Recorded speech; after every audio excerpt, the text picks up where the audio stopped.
Hey, what's up? It's me, Awesome Ali. And I'm Raisa, and welcome back to another Amazing Facebook Live. And today we are going to start it off with a really great philosopher. He might not consider himself a philosopher, but we do. And today we're actually going to be breaking down his philosophy because this American motivational speaker, business owner, entrepreneur, and performance coach.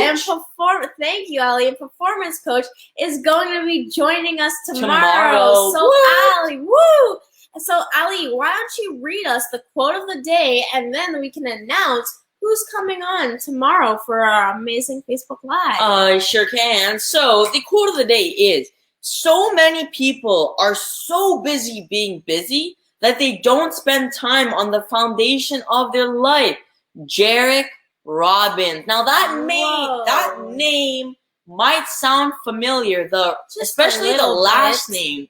Jairek Robbins. Now who could that be? That happens to be the man himself, Tony Robbins' son. Yes, you heard that right. The man himself, the big man, awaken the giant within yourself. Tony Robbins, his son, Jairek Robbins, is actually going to be on Apso's interview tomorrow at 3 p.m. Eastern time. So make sure you mark that, you block 45 minutes of your time out to watch it, because you're really going to get some business insider, some like business insider stuff from him, but also really get to know the personal side of him, which is going to be amazing. Which we are going to attempt to do, and make sure that is going to be absolutely amazing, Ali, as you said. So make sure that is in your calendar. That is our announcement for today. But he's not just Tony Robbins' son. He is an amazing business coach, and that tomorrow he's going to provide you some really great insights. So especially if you're a small business owner. So if you're struggling in your business, tomorrow is a great day to come see him. But we're actually going to be talking about his philosophy today. So he did a TED Talk where he was talking about a simple philosophy for life. And Ali and I were just so inspired. We said, hey, let's take some of the pieces that we really like and come share it with you as well, because there are some really great insights. So Ali, can you please break down what Mr. Jairek Robbins' simple philosophy is? And I'm going to jump in and really key in our insights. And if you are here, make sure you like, you love, you comment, and you join the conversation with us. We love seeing you here. Hi, hello. Put down your name, put where you're from, do whatever you like. We are going to acknowledge you, okay? Yes. So make sure to like, comment, and share. Remember, if you're reading it right at the bottom, it says, don't forget to share and tag 2 friends who need to hear this, especially if they're a small business owner. So getting into Mr. Jairek Robbins' simple philosophy, here we go. So his, right, Gracie said, this is from a TED Talk that he did, and it's called A Simple Philosophy for Life. There's 3 main parts, and it's called learn it, live it, and give it. So the learn it is where you get to understand it cognitively. So in your brain, you get to really understand it intellectually. Then living it is you take the step of, you go to the amazing event, you've learned all the tools that you need, and then you take yourself from where you are right now to where you want to be, right? In that range, you do that. And then you give it. You share the knowledge from what you've lived and learned, and then you share that with other people. But you see, most people, including Race and I here, we've done this ourselves. We have skipped step number 2, which is living it. You see, many people, including ourselves, we like to go to events and we like to share knowledge with you. And one of this is breaking down his philosophies today. You learn it, and then you, amazing, fantastic. You're all enthusiastic at this point. And then you just want to share it with everybody else, and you totally forget to live it and implement it in your own life, whether that's 7 days, 7 months, or even 7 years, right? You start to implement it yourself, but you forget that step. So you start to share it out with people, and then the question comes up, wow, this is amazing stuff. Have you tried this yourself? And then it's like, oh, no, I haven't, but this is amazing. Maybe you should try it. So this is what he's talking about here is learn it, live it, and then give it. So the first lesson for this is hard work. He says hard work is one of the most important things in the simple philosophy for life. There's 3 main lessons that he teaches, and hard work is one of the first ones. Raisa, You look like you had something to say there. Oh, of course. I always have something to say. So thank you for letting me jump in here. Yes, so Mr. Jairek Robbins talks about hard work, and he actually brings up a really great point on hard work, and I think we all know it. It's when we see the opportunity at the beginning, and then we work really hard, we try to prove ourselves, we try to upbrand ourselves, we try to put ourselves at this high status that, yes, we are going with this opportunity. And yet when it reaches the halfway point, as he says, this is where most of us fail in this kind of hard work ethic. To have a hard working ethic and value and to go through that opportunity is to see it all the way through. Many times in our business and when we are doing entrepreneurship, we always see the fine opportunity at the beginning. We see the light at the end of the tunnel at the beginning. But when we walk through that tunnel and we reach that halfway point, then we say, oh, you know what? Well, I don't think I can do this. Am I cut out for this? Should I give up? Should I go to a different business? I'm having all these doubts and these fears. You know what? I forget it. Let me go do something else. Let me jump on another opportunity here. Let me go find the next big thing. And you know what? This also brings in a really, really great point here on this great topic, and that is how to value the future. Sometimes, you know, as one of his philosophies is living it. We live in the present all the time. So we talk about always living in the present, letting go of the past, don't be anxious of the future. But really and truly, when we talk about the future, how much do we talk about it to the point where we actually understand it? How do you value the future that is there? How do you see the opportunity at the beginning and know that when you are at that halfway point, when you are working hard, are you going to remember the opportunity from the beginning? Mr. Jairek talks about this village that he went to and how it was going to disappear in 10 years because the young people of that village don't see the value in the future of that village. They want to go to the city. They want to see the next big thing. And that is fine. The future is all about innovation and new ideas and really that's how we progress.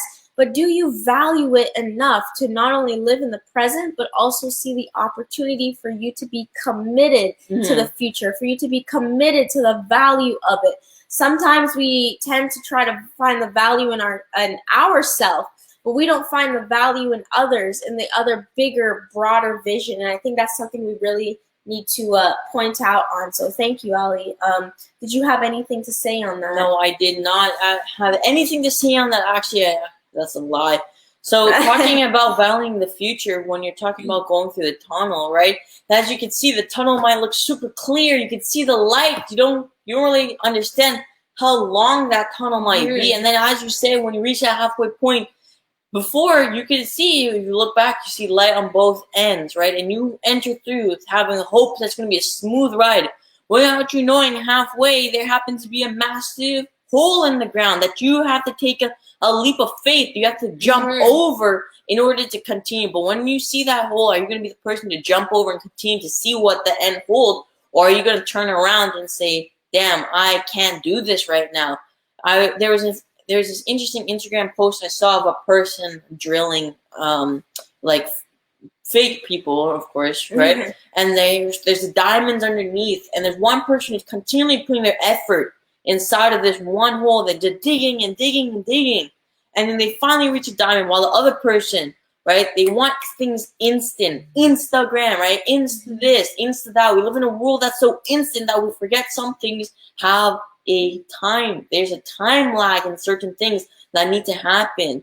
And when you think about that, you gotta understand that it's waiting for you. It's a test that's testing you to make sure that you are worthy of what's waiting for you. You have to make sure it's a test. They're putting you through a test. And when you understand that the struggles that you're going through is just a test, it's just someone trying to test your will, trying to test your strength of how far they can push you, then you can understand, well, this is easy. I just got to continue pushing, persevering, and then I'll get my reward later on. Yeah. Right? And go ahead. Sorry. When racing at our elementary school, something that they did I really enjoyed, at that time I didn't really think about, but our mom pointed out to us actually, was when you did something great, whether you completed your work or something, they would not give you like a congratulations or like a star or a sticker or you get free time here, right?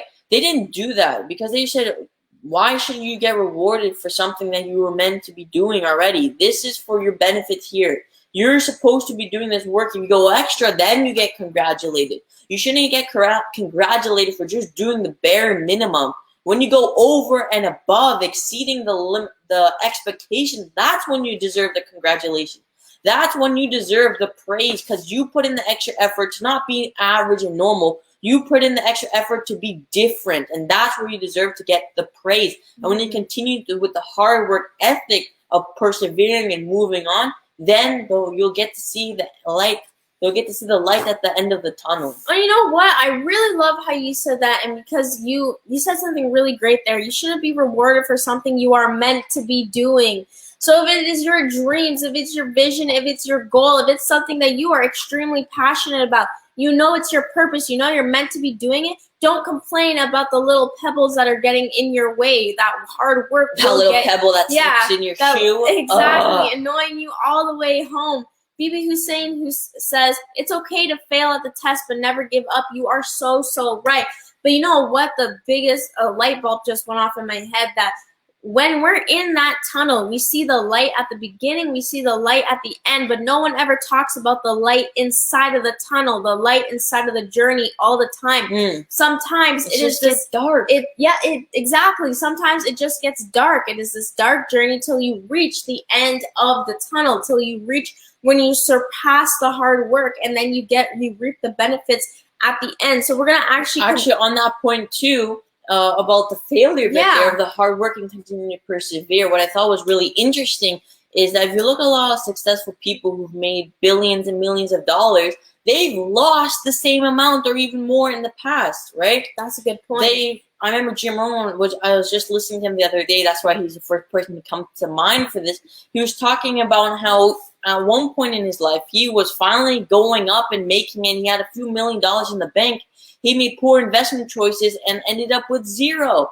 But he knew the systems. He had the skills that he had gained, and he rebuilt it. So it's important that when you lose the first million or two, which might sound a little bit right now, right? But when you lose that first bit, right, it might be a big shock. You literally got knocked down, right?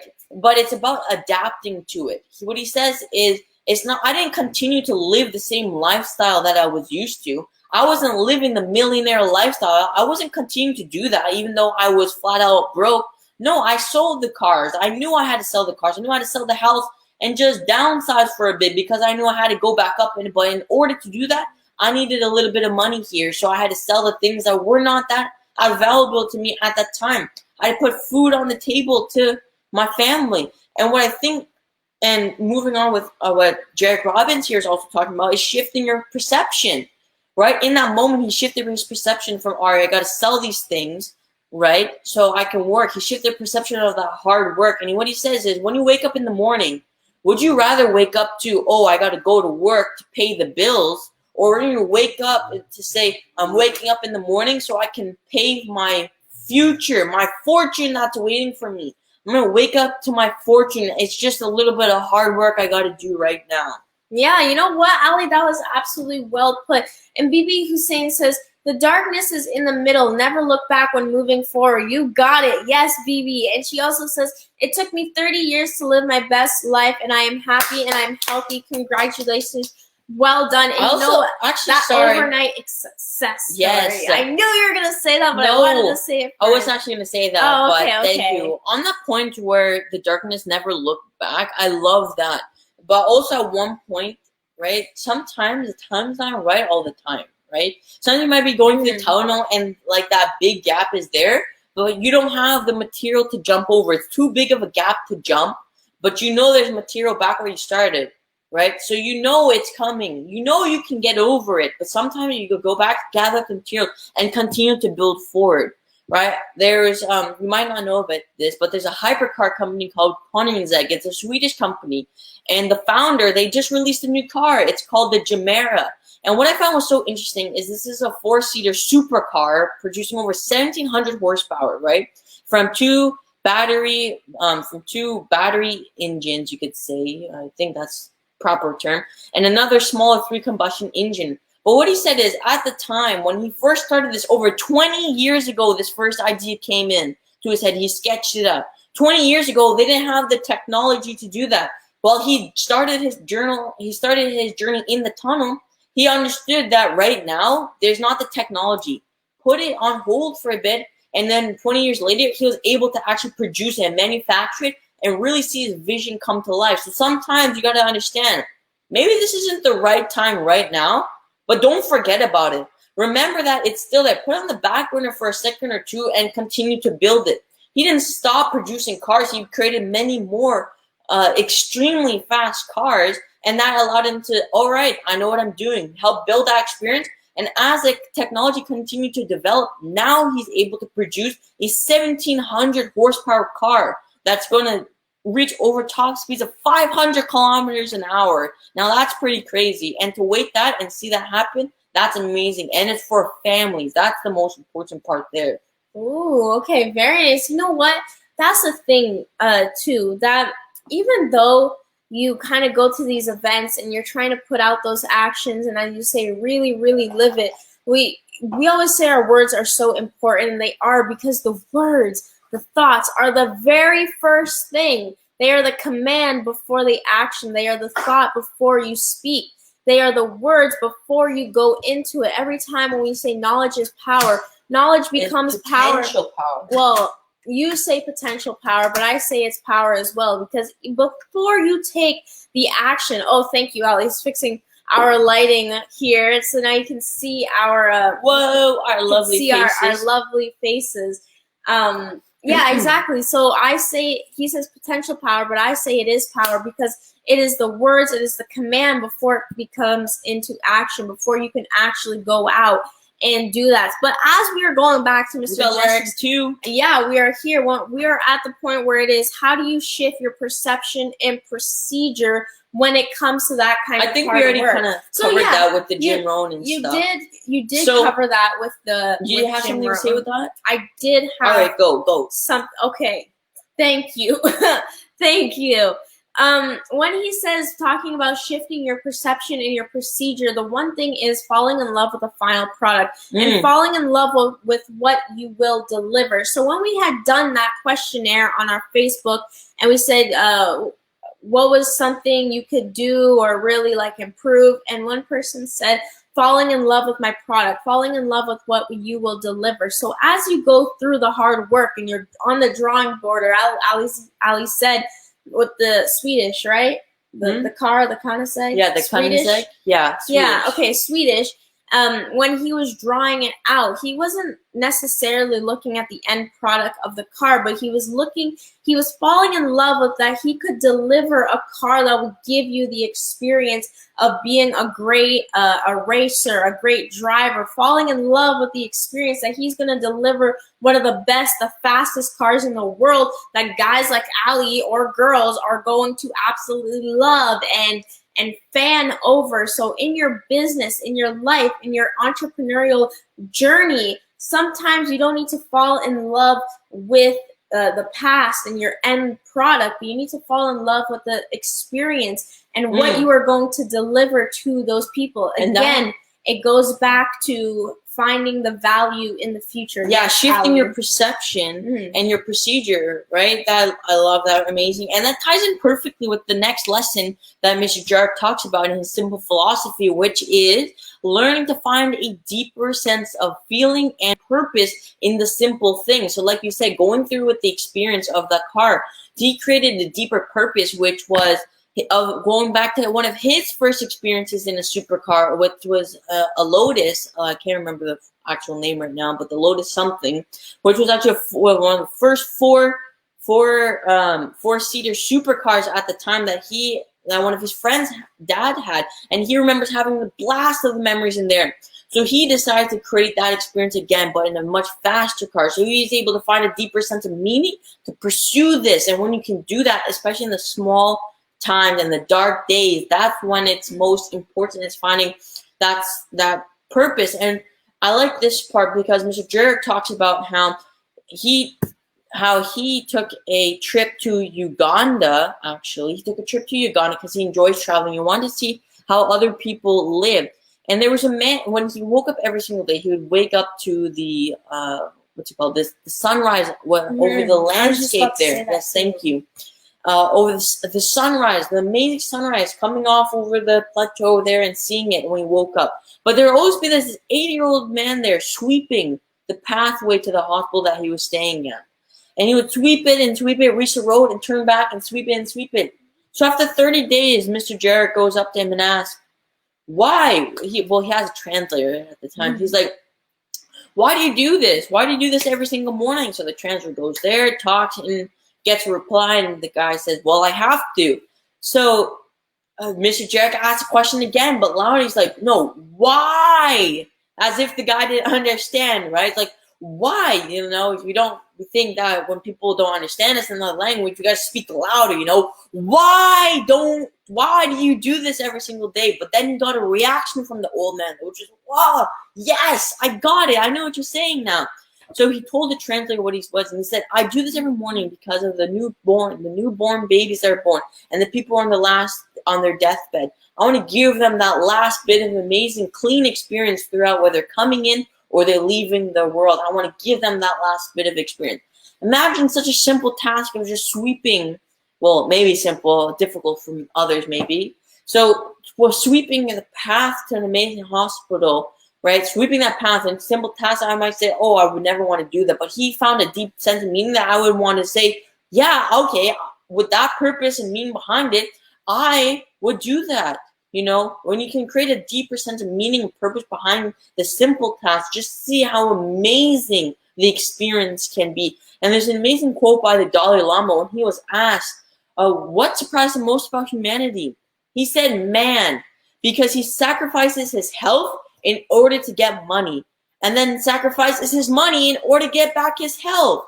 We are so anxious about the future that we do not enjoy the present. The result being that man doesn't live in the present or the future, but he lives as if he is never going to die, and then dies as if he's never really lived. And that brings us to the last point of Mr. Jarrett's simple philosophy, and that is, we are not promised anything. And past this moment. I think that is some really, really powerful words, because you can imagine that, you know, when you're little, or if you are making a promise to a little kid and you don't live up to it, you know that little kid is going to remember your promise that you're not breaking. You see in the movies all the time, and you try to find the purpose of what promises is. You think it's a commitment. You think it's something that you are going to live up to and fulfill. But really and truly, the philosophy is life is that we are not promised with anything. We are promised with, even if you think about, this is a little deep, but if you even think about heaven and hell, for example, you're not promised as to where you're going to go. Really and truly, we don't really know what the answer is, but we just have to have the faith that wherever we do end up going, as the Dalai Lama said, we need to live in the present and value the future, but also be graceful to the past. So in all of these aspects, whether you are in your, exactly, as tomorrow is not a promise. BB says tomorrow is not a promise. Whether you're in your business, your personal development, your entrepreneurship, or even in your, I think I repeated myself there, in your personal life, despite not having any promises in life, you should still have a vision. Exactly. You should still have a vision for it, but not, sorry. I love how you said that. I want to kind of tie it in there. Despite not having any promises, it's still about the commitment that you make to yourself. It says falling in love with the process. Yes. So, yeah, that's kind of what I wanted to point out. So you're not, like you said, tomorrow is not a promise, but that should not be a reason to not have a future for yourself. To not create a bigger vision or create a bigger purpose, a bigger meaning to wake you up in the morning. As Jim Rohn said, would you rather wake up to go to work and pay your bills, or wake up to go to work to create your fortune, right? Shift the perception, shift the procedure of how you're going to do things. What I want you to do right now is just close your eyes for a few moments. Right? So close your eyes. Maybe even be a little demonstration for the live. And if you're watching this Put down the phone, keep it, raise the volume up, and just close your eyes for a second. I want you to think about what would your ideal day look like? If everything was to go perfect in your life, what would your ideal day look like? What would the first thoughts when you wake up in the morning be? Who would you wake up next to, right? Would you be reading a book right off the bat? What time are you waking up to? What view are you waking up to? Is it an ocean or is it the sunrise in Africa, right? Think about these small details. You wake up. What do the first hours of your day look like? What are you doing?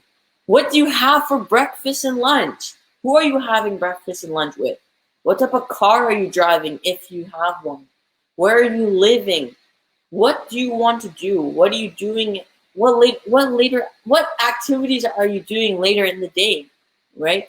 Are you watching a movie? If so, what's the movie, right? Come up with the small details to a point that you can so clearly envision it throughout the whole day that you can feel it within yourself to the point that it moves you. Then I want you to do, you can open your eyes for this one. What I want you to do is learn it. All right, this is the vision. Learn what you need to do in order to achieve that vision for yourself. Go break it down. All right, this is it. All right, step one, reverse engineer that vision to the point that you can reverse engineer to the point to meet where you're at right now. So you can take those steps to achieve that.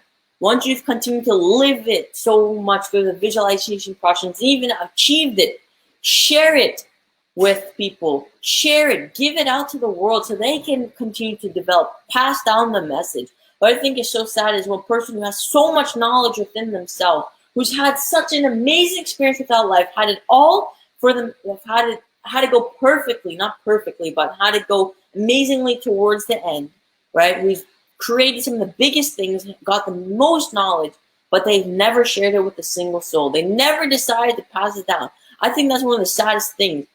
Our job as humans is to grow up, is to grow to our fullest potential and to pass it down to the younger generation so they aren't at the same place that you were when you first started. You want them to be at the next level, that when you pass away, you know that they've leveled up, and they're not at the same level. And that's what I think is so important. And Bibi, just to end it up here, she says, I wake up and say thank you to God for another day. Guide us through. Yes. Be grateful for the day that you wake up in. All right. This was presented by APSO. Awesome. Wait. People. Oh, whoa. Sorry. Tomorrow, remember tomorrow, 3 p.m. Yes, tomorrow at 3 p.m. This was credited to Mr. Jarek Robbins.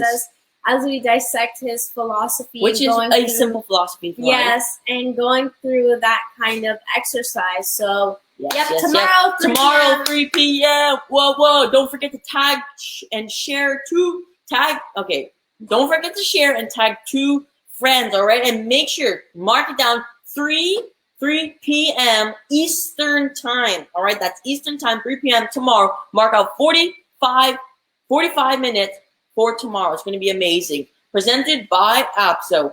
Awesome people. Shaping our world. Remember, you are awesome. And you can make the world a better place. Bye.